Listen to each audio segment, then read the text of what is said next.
এই যে ছবি দেখছেন, এই ছবিটা রাজ্যের সব মসজিদের মাইক খুলে দেওয়া হলো। কেন? রাজ্য দূষণ নিয়ন্ত্রণ পর্ষদের পুরনো নির্দেশিকা, সেই নির্দেশিকা মেনেই মাইক খুলে দেওয়া হলো।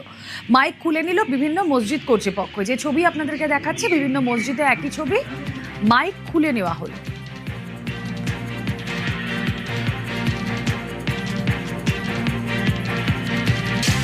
এটা দীর্ঘদিন পুরনো একটি নির্দেশিকা, যা কখনোই কার্যকর করা হয়নি, এবং সেই নির্দেশিকা মেনেই যেটা আমরা জানতে পারছি যে রাজ্যের যে বিভিন্ন মসজিদ রয়েছে, সেই বিভিন্ন মসজিদ থেকে এই মাইক খোলা হয়েছে। এবং যেটা আমরা জানতে পারছি যেটা হচ্ছে মসজিদ কর্তৃপক্ষ তারা তাদের সঙ্গে বেশ কয়েকদিন ধরে প্রশাসনেরও কথা চলেছে, এবং আমরা যেটা জানতে পেরেছি যে মসজিদ কর্তৃপক্ষরা তারা নিজেরাই স্বতঃপ্রণোদিত ভাবে এই যে নির্দেশিকা, এই নির্দেশিকাকে মান্যতা দিয়ে রাজ্যের বিভিন্ন জায়গায় বিভিন্ন মসজিদে সেগুলো তারা খুলে ফেলেছিল।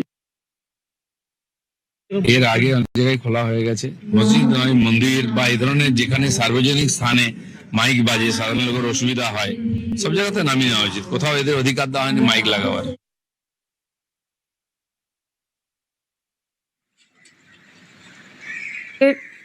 মাইক খোলা হলো, রাজ্যের সব মসজিদ থেকে খোলা হলো মাইক। মাইক খুলে নিল বিভিন্ন মসজিদ কর্তৃপক্ষ। যে পুরনো নির্দেশিকা ছিল রাজ্য দূষণ নিয়ন্ত্রণ পর্ষদের, সেই নির্দেশিকা মেনেই মাইক খোলা হলো।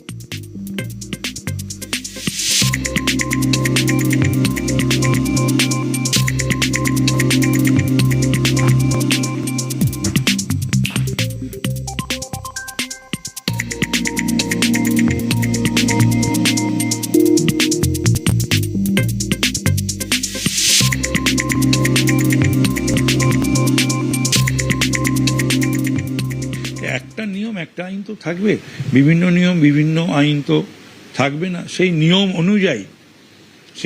অনুযায়ী সকলে চলুক, আমরাও যেন চলি, সকলে মিলেমিশে যেন নিয়ম আইন মেনেই চলি, এটাই আমাদের আবেদন সকলের কাছে।